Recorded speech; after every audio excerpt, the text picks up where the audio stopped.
Welcome back to Worldview. Now, we're continuing our series this week on women entrepreneurial business leaders, and I'm pleased to welcome Jane London. She's the owner of a company called tbeyond.com. It's based in New York City. Now, Jane has an incredibly interesting story. She came to the United States from Northeast China about 11 years ago in 2002, and she spoke very little English at that time. Indeed, when her father asked her Canadian English teacher how well he thought she would do in terms of both English language and in life, she was pretty much told no, she would never amount to much of anything more than perhaps a 2-year associate's degree.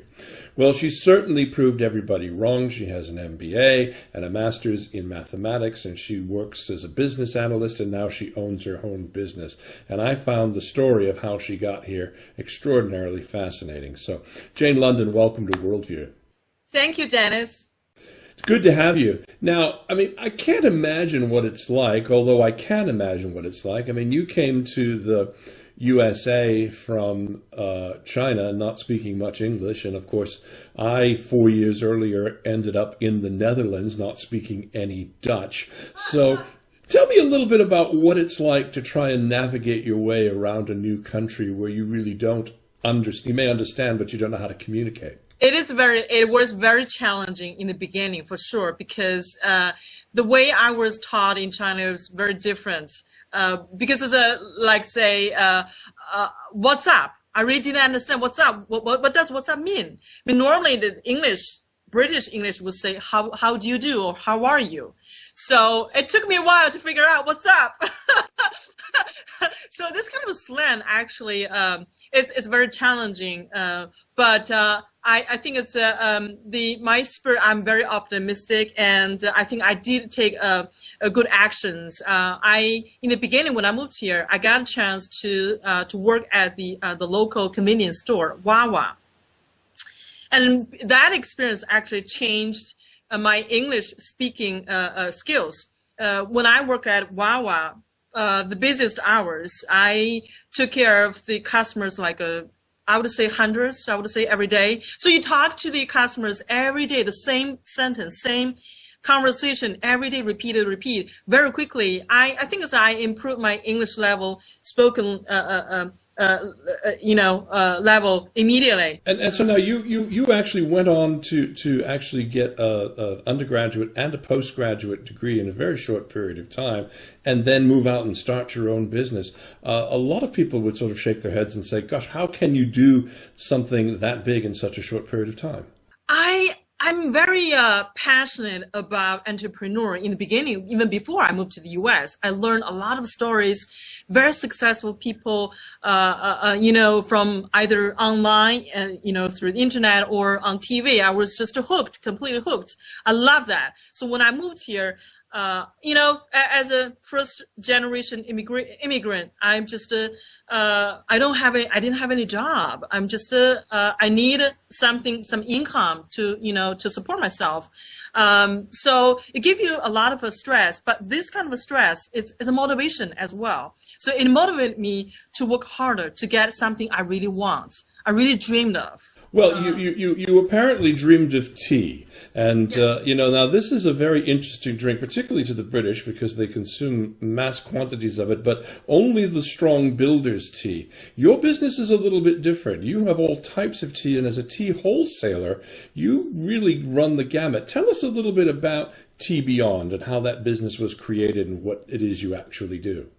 It was inspired by my own experience, actually. I was kind of weak when I was young, so I was not physically very strong. So when I moved to the US, the problem was that you can't really afford getting sick because everything is very expensive. So I have to improve my health condition.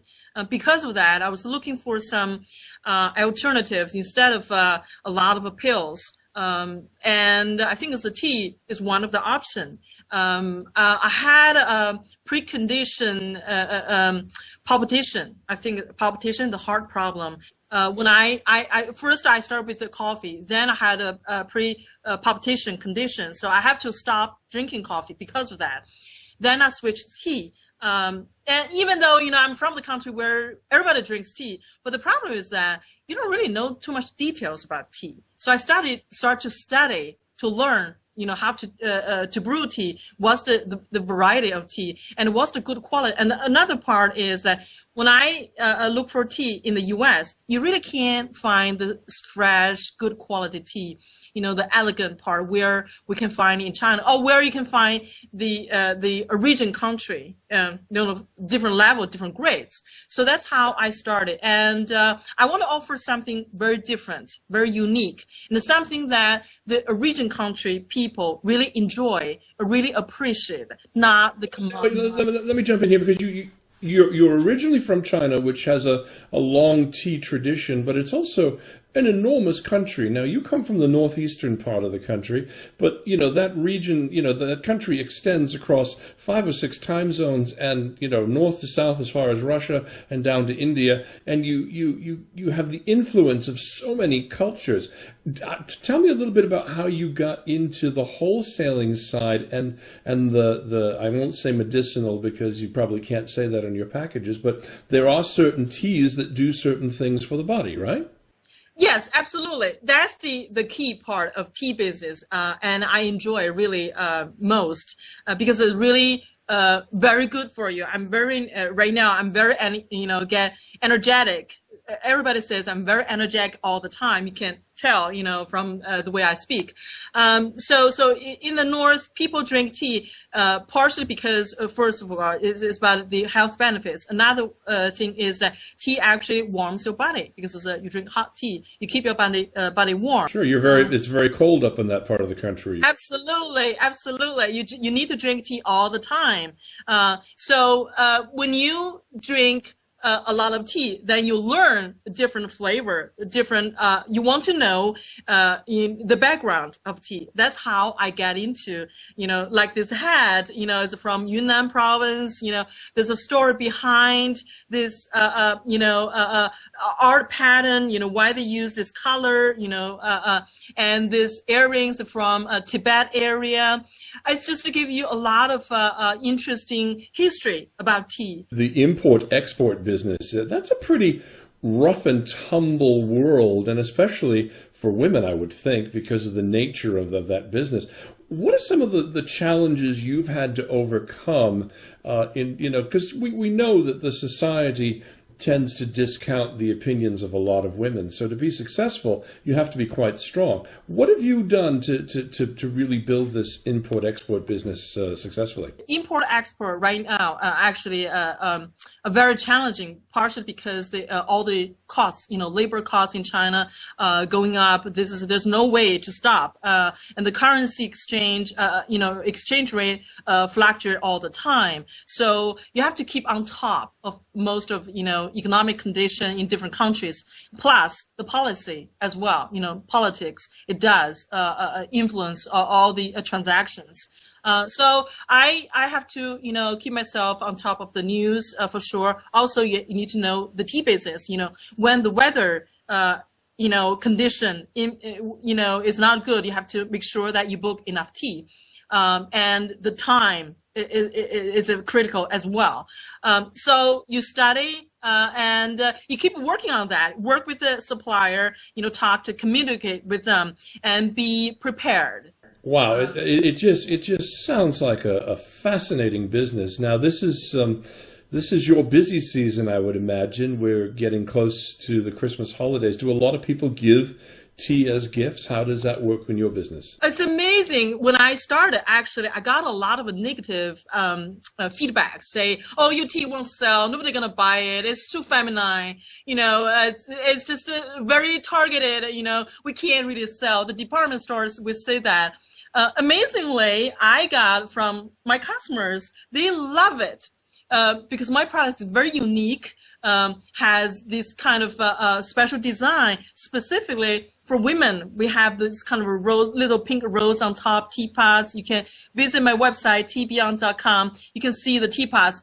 So, I really would say people love our products, and because the quality, we make sure our tea is very unique, very high quality, specifically, chosen by me. I personally, sorted all the products by myself. If I test it. If it doesn't have good quality, I won't use it. I won't sell. Well, I'm sold, Jane. It's a fascinating business, a fascinating online business model, and I wish I had half the energy that you have as I sit here watching you, having consumed my fourth cup of coffee. I think tomorrow I will indeed switch over to. Yes, please, Dennis. Thanks for joining us today on the program, Jane. Thank you so much for having me. She's Jane London. The business is tbeyond.com. It's a fabulous place to just go and browse. I've been there many times to check it out, and the packages can be shipped anywhere in the world. You can also follow her on Facebook at facebook.com/lovetbeyond. And why wouldn't you love it? As you can see by the pictures and the photos back there and the high energy lady selling in front of it. You're watching Worldview with Dennis Campbell. Stay right here. Thank you.